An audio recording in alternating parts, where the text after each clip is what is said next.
Pope Francis ignored him completely. But now Archbishop Carlo Maria Vigano makes Fox News and even gets a tweet from Donald Trump. A former leader of Black Lives Matter warns that globalists are behind rioting in America. And finally, an influential pro-life African asks Nancy Pelosi to stop treating her people like children. All that and more tonight from the editor's desk.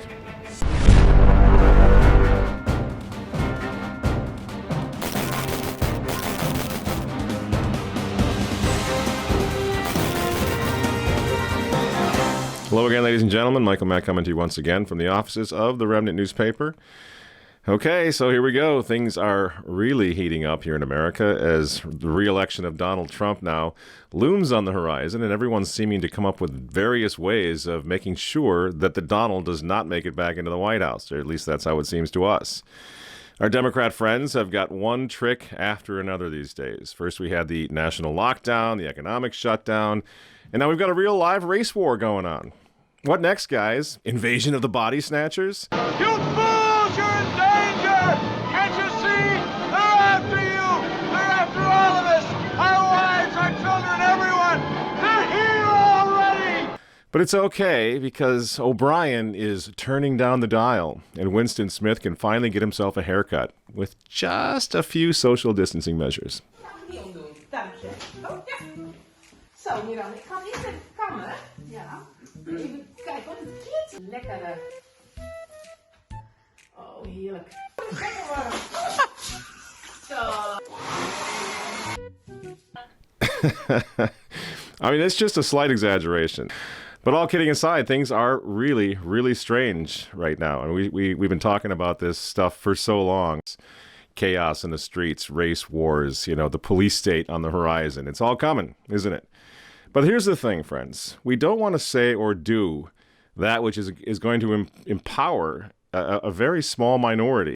And it certainly is not all black. I'm seeing a lot of white spoiled brats from the suburbs in there too, breaking windows and doing everything else. So let's take a look at what's really going on here.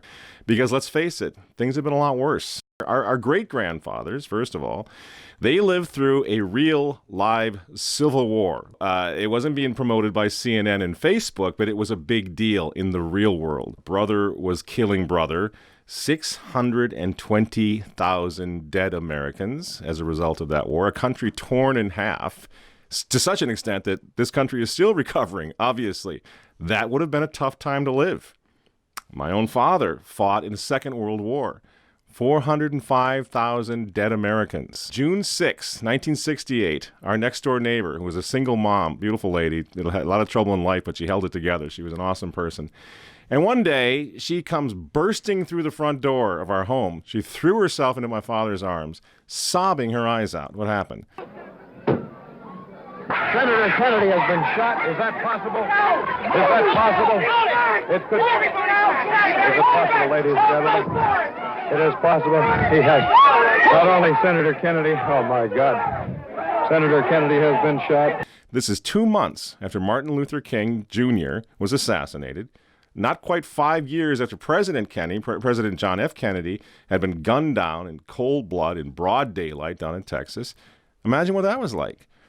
And remember, the previous summer now, the Manson family had kicked off nationwide terror with the Tate LaBianca murders, and we had pot-smoking, Leary-quoting hippies. We had the real Hells Angels, the violent Hells Angels, the Black Panthers, sort of the domestic side of this massive Cold War that kept all of us, all Americans, on the edge of their seat for decades. In my grade school, Catholic grade school, we not only had fire drills, but we had nuclear attack drills. Everybody downstairs on your hands and knees underneath heavy equipment, heavy desks and whatnot, preparing for that inevitable attack from the Ruskies, the communists, from the USSR. The Russians are coming.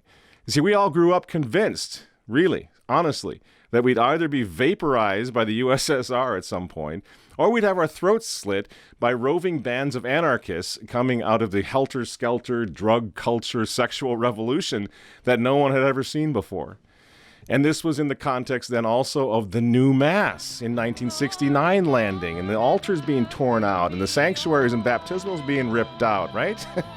Priests were suddenly running off to get married. Nuns were tearing off their habits and becoming crazy radical feminists. Revolution. was everywhere, and it was real revolution. It was real. Today's revolution is just a little bit more choreographed. I mean, it's a little different. You log off Facebook right now, and suddenly, guess what? You're not dying of COVID, you know? Log off Facebook, and suddenly, you're not a racist. Because every day, everyone's looking at those phones, you know, swiping up and seeing more. And, oh, here they come. Here comes the invisible virus. Millions are dying. Oh, no, I'm a racist. I didn't even know it. This is brainwashing, friends. And we need to keep this in mind as we now confront a very serious problem. A problem in our society, by the way, that traditional Catholics have been warning against for half a century. Nothing that's happening right now is new.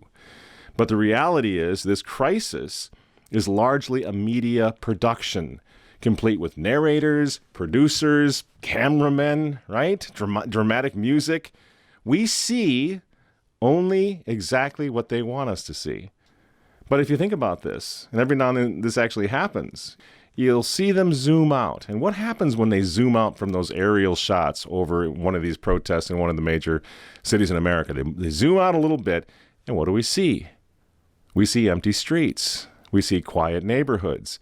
And millions of Americans are there, black and white, who just want to go back to a football game, who just want to go to work. They're not into this. But you drop a camera into the middle of that, and you throw some fire and some violence and F words all over the buildings and all of this stuff, and you get the impression the entire world is crashing down around us. But is it? You see, friends, I don't care if you're black, white, yellow, red. We're all being manipulated. You see? And our country is being destabilized intentionally. Why? Why are they doing this to us? It's been going on for a long time, but 2020 has been a doozy. I think they're doing this largely because Donald Trump is going to win the White House again in November if it's left up to us, if it's left up to the people, if it's left up to the vote. And they're not going to let it be left up to the vote. You see? And the question is, how long can they sustain this? How long can they sustain this? Sky is falling, everybody's dying, and news reports just came in, everybody's dying, it's just a matter of time. How long are we going to keep buying this stuff? We saw through the lockdown, the pandemic, we saw through Tony Fauci and the scarf lady, right? And we're starting to see through this. The riots are already losing steam. Now, they're very serious. I'm not trying to minimize this problem because they're indicative of an international crisis and a crisis of philosophy, a crisis of theology, a crisis of politics. Yes, but the riots are losing steam. Even that Antifa reality TV show that's going on in Seattle right now is starting to lose a little gas. You notice this? Archbishop Carlo Maria Vigano's open letter to Donald Trump is all over Fox News. Gregory's rebuke of the president was noticed by the Roman Archbishop Carlo Vigano, who praised President Trump for his leadership. He condemned Catholic leaders who are working against President Trump. Vigano wrote this to President Trump, who he sees as an ally in the fight of good versus evil, saying it is disconcerting that there are bishops who, by their words, prove that they are aligned on the opposing side.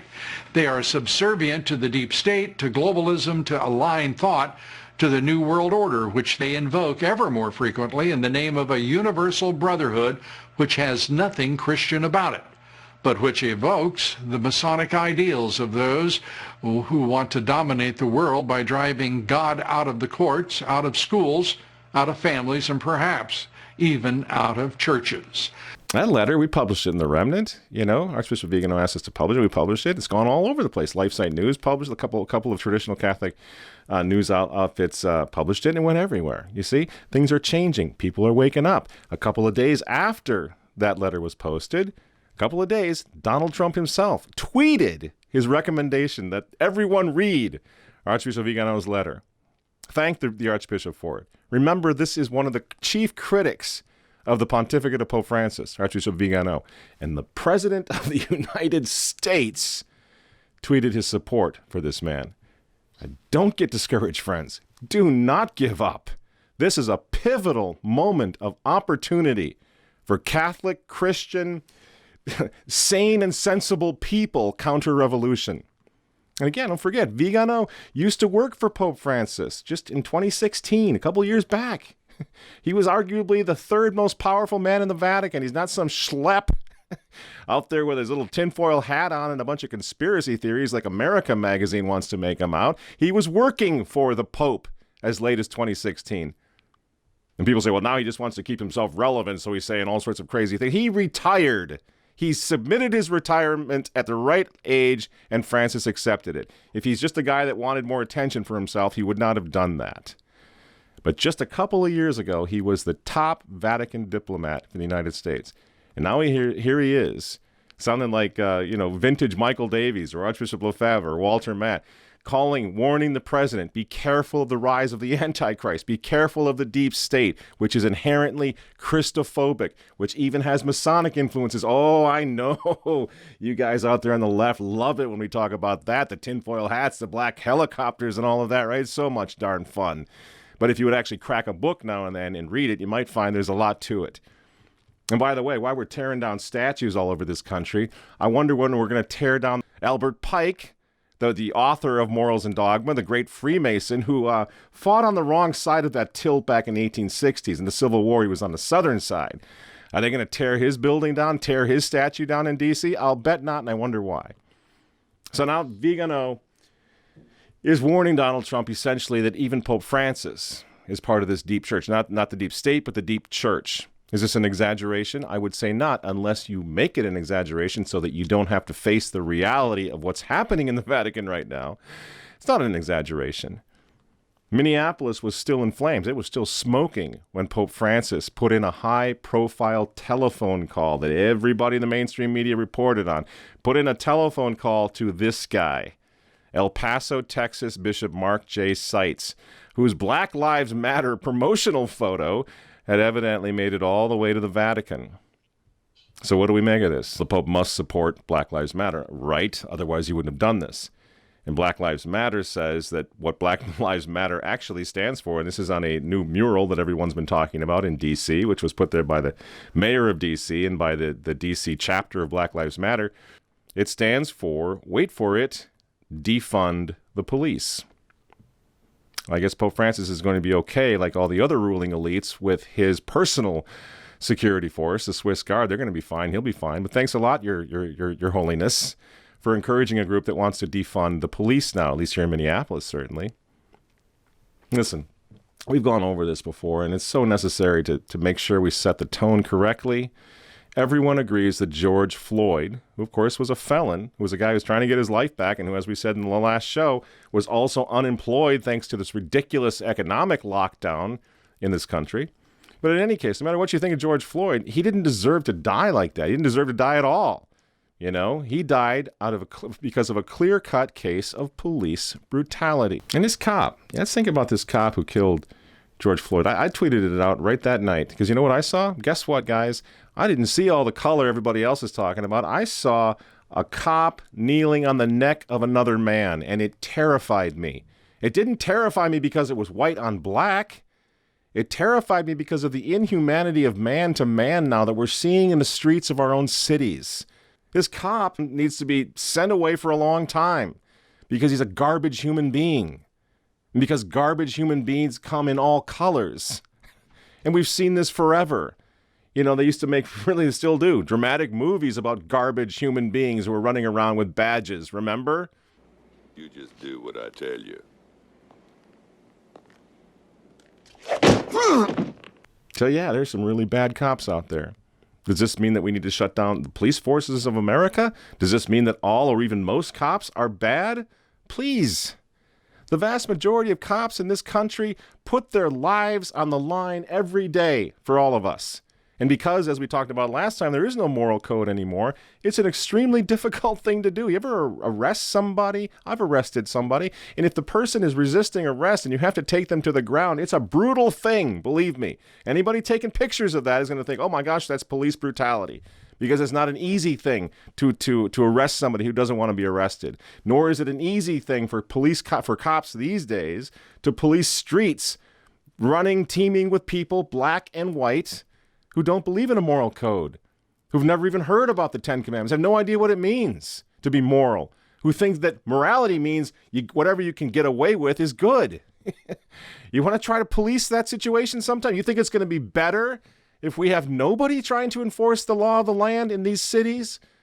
Look what happened in Minneapolis. They pulled the police out. It looks like Baghdad after the invasion, after the shock and awe. The place looks like it's been bombed because what happened? Liberal Democrat decisions happened. They pulled the police out and the mob went crazy, black and white that night. You know? So these cops who are trying to do this, my friends, pray for them. Pray they don't go away because they are the last line of defense in this country, this godless country. You know? Like this hero cop gunned down by a peaceful protester. Dave Dorn spent 38 years of his life protecting and serving in the St. Louis City Police Department. But tragically, the 77-year-old Dorn was murdered around 2:30 this morning. He was shot and killed by a looter. Dorn was working security at Lee's Pawn Shop on Martin Luther King Drive. He died on the sidewalk. You know how many police, how many black people, how many black cops have been shot over the past couple of weeks now? Even the liberals know that this anarchy cannot continue and that disbanding the police department is only going to make it exponentially worse. Here's our poor, ill-fated, feckless mayor of Minneapolis, who famously designated March 10th, by the way, as Abortion Providers Appreciation Day. Here he is getting booed off the streets of his own city. I do not support the full abolition of the police. All right, get the out of here. Go, get out of here. Go home, Jacob. Go home. Go home, Jacob. Go home. Go home, Jacob. Go home. Go home, Jacob. Go home. So yeah, Black Lives Matter. And yeah, police reform to the extent that you have some cops that have gone off the rails. Yeah, we want to make sure we never see another cop like the one in Minneapolis who knelt on the neck of George Floyd and killed him. Nobody wants to see a cop like that ever again. So if it takes some sort of reform to the police departments, do it, and do it now. But don't pretend like liberal policies haven't brought this about. I mean, the liberals have been dominating these cities for 40 years. Joe Biden, how long has he been in office? 44 years or something? And now he's going to come in and fix racism? What have you been doing, Joe, for the past 4 decades? You know, now you're going to fix it? The policies of these Democrats, these leftists, these liberals are tearing our cities in half right now. And if the police departments are disbanded, like some of these nut jobs are now suggesting, make no mistake, friends, it's going to be Mad Max first. And then it's going to be very quickly thereafter, 1984. Because ironically enough, disbanding the police departments of America is the fastest route. And we've been saying this for so long. It's the fastest route to the police state that we've been dreading for a long time. And predicting was on the way if something doesn't change. We want change too. Believe me, we do not want a police state. And if we could disband the police, if we ever went back to sort of the Christian model, we went back to Christendom, where we didn't need a police force, where people knew that they had to be answerable in the eyes of God, that would be great. So in a sense, I agree. I hope someday we get to the point where we can disband all police forces and we can live in a Christian society according to the law of God. But that's not there yet. Why? Because there is no moral code now on the streets of America since we kicked God out of the public schools. Yeah, we got rid of him, which means we got rid of his law, which means we got rid of natural law, which means we got rid of the foundation of jurisprudence, of the foundation of our code of conduct that we've had for a couple of 100 years. That goes back to the Magna Carta and beyond. That goes back to Mount Sinai, Moses talking to God. We decided we're so enlightened, we just don't need that. So we threw it out of the public schools. Outfits like the Southern Poverty Law Center so proud of themselves because they tore down Judge Roy Moore's 10 Commandments monument in front of his courthouse down in Alabama. Nice job, guys. Look how that's panning out. Because now we have no law. We have no commandments. Do whatever you want. We have moral anarchy. You know what that does? You know what moral anarchy does? It leads to all men and women, I don't care what their color is, tearing each other apart, treating each other like animals. Hey everybody, thanks so much for watching. Please remember on your way out to go ahead and like this video and also subscribe to this channel. That'll help us out so much. And then if you want to be alerted every time there's a new Remnant TV video, click the little bell icon that you'll find next to your subscribe button. And that way you'll never miss another Editor's Desk episode. Thanks so much. So if you're white now, You see, you just can't really say anything about this. If you're white, what they're now telling us, and they're going to change the Webster's dictionary to reflect some of this, if you're white in America, you are a white supremacist. Even if you don't intend to be, even if you don't want to be, even if you don't know you are, you are. And when we get to that point, if that becomes accepted, well, there's nothing you can do about it. Cattle car these people, get them out of here, because they're haters and they don't even know how to stop. It's hardwiring. It's genetic. You're genetically hardwired to be a racist, is what they're saying. You think this is going to improve race relations, one way or the other? And if you deny that you're a racist, if you deny that you're a white supremacist, you're only proving their point, because you're so ignorant you don't realize it. You don't even see it. What do you do with this? This is insanity. And we can come up with all sorts of rational reasons. I don't know if anybody's listening anymore. I'm a Catholic. My religion teaches that God made all of us, made each one of us in his own image and likeness, black, white, brown, whatever. Now think about this for a second. If you truly think you're a Catholic, you're a follower of Jesus Christ, you're a good Christian, to hate or to look down upon a fellow human being merely because he's the wrong skin color would be blasphemous. It would be a blasphemous insult to Almighty God, the God who created him in the first place. You're saying God made a mistake. Why did God make a black person? That black person can't help that he's black any more than I can help that I'm white. You know whose fault it is? It's God's fault. Racism is inherently anti-Christian. And the Son of God now, he founded the Catholic Church. He founded the Christian religion, which is the least racist organization in the history of the world. And we can prove that quite easily. Every culture, every human being, regardless of skin color, makes up the body of Christ, the church, and the communion of saints as well, by the way. Far from the splendor of the Vatican, Sister Maria shepherds her students into class. The children are indigenous Maya, and they come from one of the country's poorest regions. But Sister Maria is determined to give them a good start. It's important that children at this age develop in a holistic way, intellectually and spiritually. It's an important stage, and we're here to help them overcome any problems they might face. Racial hatred is a mortal sin against the fifth commandment of God. It also violates one of the two great commandments of God. You're really in trouble if you're going to go around judging people by the color of their skin and then claiming to be a Christian. You're either nuts or you're a total fraud. And if you're a fraud, why bother claiming to be a Christian? Just go be the little hedonist that you want to be. Because you know what? I'm talking a lot now about how we're supposed to kneel to black people. Well, you know what? I've done that. I've knelt to a black man many times when I confessed my sins to him. Now, if I'm a white supremacist, how does that work? How do I kneel down in front of a black priest and ask this black man to look into my heart, to forgive my sins, and to tell me what I got to do to save my soul? How does that work? You could say, well, you're just making that up. You're just trying to sound... Okay, is it probable? Is it probable that if you had such hateful feelings in your heart for a person who's not the same color skin as you are, that you'd go to confession to him, that you would let him lead you spiritually? Is that probable? And probably Jesus Christ did not look like me, by the way. I'll bet he wasn't a pale-skinned German-Irish guy, right? Traditional Catholics. I'll put some images on the screen. How could 20,000 white supremacists with tears of joy streaming down their face, joy and gratitude, kneel behind a black cardinal of the Catholic Church, a high-ranking cardinal of the Catholic Church, a friend of the Pope's?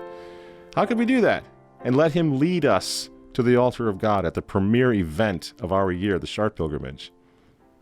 You see, I'm getting a little sick of this. I'm getting a little sick of this, and I know all of you are too. This projection of racism on everybody else. Our religion teaches us to be colorblind. That's what we have to do in order to remain in the good grace of Almighty God. Civil rights leaders, they like to quote the Bible. Martin Luther King quoted the Bible an awful lot, didn't he? You never read his letter from Birmingham, the jail in Birmingham? It's beautiful. We'll link to it. He was a Christian. The civil rights leaders from that generation, they used to argue that people should be judged not by their skin color, but by the content of their character. Again, to quote Martin Luther King. So why do liberal Democrats now, why today in 2020, why do they seem to see nothing but color 24/7 all day long, every day, all week long? Why is that? They dine out on this stuff. They want racism to get worse. They fundraise on it. You know, even though black people are the first to see through this racist, pandering rot coming from the left. I was just looking online today, like most of you, and what did I see? A bunch of Democrat politicians kneeling down, of which I have nothing to say about that because I am not an American. However, they were all having around their necks this colorful fabric, which I'm sure they put around their necks as some kind of mark or show of unity or solidarity with black people. So in other words, they are putting forward the canteen material or this colorful fabric they had around their necks as some kind of placating sign or symbol to show that they are not racist and they are together with black people. Excuse me, dear Democrats, in your tokenism, you didn't wait to find out that this thing that you're hanging around your neck is not just some African uniform. It's actually the kente material. The kente belongs to the Ghanaian people, mainly the Ashanti tribe. Excuse me, Democrats, don't treat Africans like we're children. I think America has come a long way in getting over the problems of race from a long time ago. I mean, really, a long way. We elected a president, black president, not once but twice. Many of these cities that we're talking about are fully run by black politicians, you know? I think this is just a lie. And I think that they're trying to do is make things worse now than they've ever been, because if racism went away, they don't have anything to campaign on. They can't raise the money they need. They don't have anything to say anymore. They need us at each other's throats. I'll tell you a quick story. One night back in 1915, a handful of ignorant buffoons decided that Dr. James W. Crump was not fit to live in St. Paul. They gathered outside of his home and they tried to intimidate his family. They wanted him to move out, go to the other side of the tracks. Now, my grandfather, who at that time was a respected member of the planning committee for the city of St. Paul, we're going back a ways, he saw this going on out in the street and he walked over to old Dr. Crump's front porch, walked up next to him, stood by him side by side with Dr. Crump. And there he stood for the rest of the evening. I don't know what time it finally broke up, but the two of them, my grandfather and Dr. Crump, stood there until the mob got tired and went home. And who was Dr. Crump?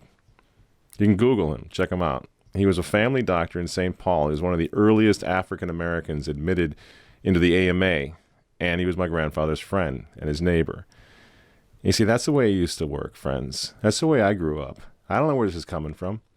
You know, these little millennials, they go to school, they go to university, and they get their heads full of all this crap that everybody's a racist and don't even know it. Do you think that's going to help the black community or any other community, the white community, anybody else, to fill people with hate like that? You're a hater and you don't even know it. See, that's not the way it used to be. And really, friends, I'm sorry, but how dare these people, how dare these leftist, racist people project their own racism on the rest of us? Because that's exactly what's going on. You know what they want to do? They want to divide us again. They want to reverse the clock. They want to go back in time. They want to pit blacks against whites and vice versa. They want to stir up fear and hate. And that's what they're trying to do. But we cannot let them get away with this. I can't understand for the life of me what is going on right now in the city of Cincinnati. And I'm going to be here until these folks and the other folks are protected. Let me tell you something. There are people down here who are encouraging 14-year-old kids. These babies are 14 years old, man, and they're encouraging them to throw bottles at these cops. And these grown people are encouraging our babies to fight. This is not their fight. You see, these people aren't our neighbors. These people aren't homegrown. We saw this here in Minneapolis. They were coming in by the truckload.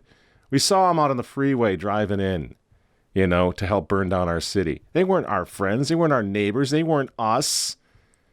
They're the pawns and the stooges of an international group that needs anarchy in America to fundamentally change America and to get our country, to get it out of the way of their new world order. if you have any kind of brain, you know BLM is endorsed by the Soros in the Clinton family. If you have any kind of a brain, you know that those same people don't give a damn about you, don't give a damn about black people, don't give a damn. They're exploiting the black plight to make money off of you. They're using your emotions, and based off what has happened to you, they're using that against you so you can join these evil demonic people to help fight the people on the far right. They want, or not even the far right. You know, and the only way they can pull this thing off in terms of defeating Trump is if they can goad him into bringing in the heavy artillery. And then suddenly we don't have one George Floyd. We have hundreds. It can't happen. So I would say let's be a little careful about telling Trump, hey, man, come on, get in there. Start breaking some heads up. No, I don't think it's going to work. But what's happening now is working, isn't it? They're standing back, looking at the chaos, and the whole country gets to see, and it's beginning to sputter and peter out exactly as it needs to. And besides, there's another way, friends, and that's really the point of the show. So much has been happening over the past couple of weeks, but I wanted to just talk about what is in our wheelhouse, which is the traditional Catholic position. It hasn't changed. This doesn't change anything. This only confirms the traditional Catholic counter-revolution over the past 50 years. We've been talking about this forever. People say it's just the traditional Latin Mass. No, it's not. It's the rise of the police state. It's the rise of the New World Order. It's the dethronement of Christ the King. Chaos in our societies. This is what we've been worried about. And there is another way. In fact, it's the only way. Stirring up violence and hatred in our streets is only possible, friends, if God's not around. If his churches are closed, if his priests are diddling the kids, if they've completely reoriented the church into the church of accompaniment, then it's going to be real easy to take down America because the strongest moral authority is going to be gone. It's not going to be there. And again, I'm not talking about a pious devotion here. I'm not your spiritual leader. I'm talking about the law of God that has formed the basis of our country's moral code for over 200 years. Do you ever wonder why, for example, in our law courts, we place our hand on the Bible and we swear to tell the truth, the whole truth, and nothing but the truth? So help me God. You ever wonder what that's about? That's because the judge and the lawyers and the bailiffs, they can't possibly make you do the right thing if you don't have any fear of God. Every decent American, regardless of skin color, instinctively knows this is true, that without God's law, lawlessness is inevitable. And we must, at this point, friends, ask ourselves, how did this happen? How did our nation get so far removed from God and from his law that during a pandemic, the Catholic Church is closed? Old people were not allowed to receive Holy Communion or have Mass. You know, the priests went into hiding. That during race riots, our priests were not there. Our bishops had nothing to say, locked up in their houses, letting it happen because they knew if they went out in the streets, nobody would take them seriously. They're a bunch of pedophiles now. They've lost their moral authority. How did this happen? You want to know what's wrong with our waterfront? It's the love of a lousy buck. It's making love of a buck, the cushy job, more important than the love of man. It's forgetting that every fella down here is your brother in Christ. But remember, Christ is always with you. Christ is in the shape-up, he's in the hatch, he's in the unit. He's kneeling right here beside Dugan. And he's staying with all of you. If you do it to the least of mine, you do it to me. Who silenced the Christian moral authority in America and all across the world? Surely not Black Lives Matter, which started, I think, in 2014. They really aren't the problem here. Who wrecked the altars and the thrones that for centuries stood like stone fortresses against the very paganism that today has found its way to the heights of power in government, in education, and entertainment? Who did that? Who's responsible for that? We're looking at looting and vandalism in our streets right now, but what about the looting and the vandalism that destroyed the sanctuaries of God 50 years ago? What about that? When they brought bulldozers in and they defaced the altar and they tore out the statues. Some anarchists right now, they want to get rid of the police. But what about the spiritual anarchists who began disbanding the priesthood 50 years ago? What about them?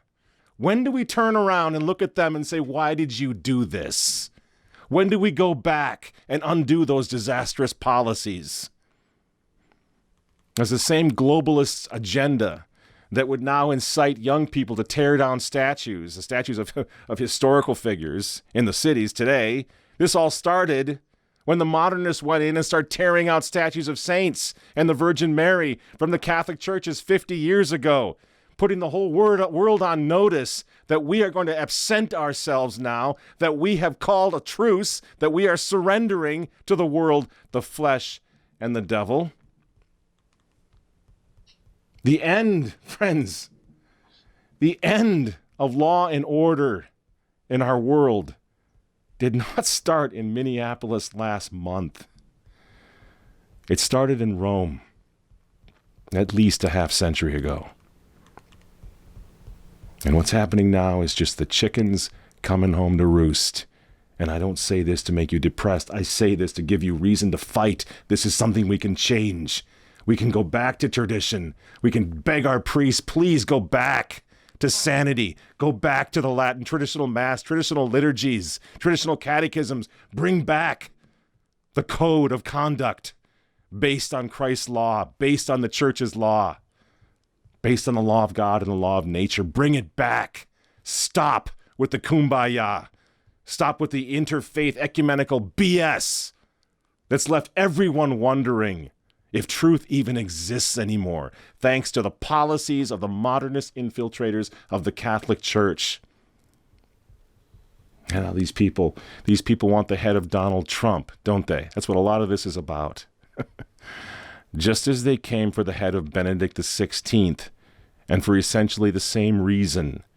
Benedict was trying a little bit to see if he could make the Catholic Church maybe Catholic again, and they crucified him for that. Donald Trump is thinking maybe he can sort of make America sane, great again, and they're going to crucify him from that. But guess what? It's the same forces at work, friends, in Rome and in Washington, D.C. right now. Same forces. They blew up the city of God so they could disenfranchise Christian soldiers everywhere, who would eventually burn down the city of man, and that's what we're watching right now. Total anarchy, total chaos, without Christ, without his church. Bring it back. Bring back the Catholic Church, friends. At this moment, black and white Americans alike are looking on with horror at what the pawns of the New World Order, the Christophobic New World Order, are doing to our country. But this is not us. This is not you, black America. This is not us, white America. This is an illusion. This is a lie. They are turning us all against each other for another reason. Because America, like the traditional Catholic Church, stands directly in the way of a globalist agenda, of the rise of a new world order. I would say of the rise of an anti-Christian order. And whether your skin is black or white, it doesn't matter. We cannot let them succeed. Turn off the TV. Take off the damn mask. We know what they're trying to do. But there are millions of us decent, God-fearing, family-raising Americans who can stop them. Not by sending in federal troops, but by coming together, by standing together as one nation under God. This is a moment where even our theology will not create an impasse. If you're trying to follow Jesus Christ, then this is a moment where we take to the streets, not in a phony ecumenical way, but in a way of brotherhood of Americans who want to save their homeland, save their children, save their country. We come together, we stand together. We can unite all the clans in America right now. All those who are interested in ending this madness. Love God, friends, above all else. And love your neighbor as yourself. And the cities will stop burning. The churches will open. The babies will live. And all Americans will be able to breathe again. It's the only way. I'm Michael Mann for Remnant TV. Thanks for listening. God bless you. Stay safe. And we'll see you next week.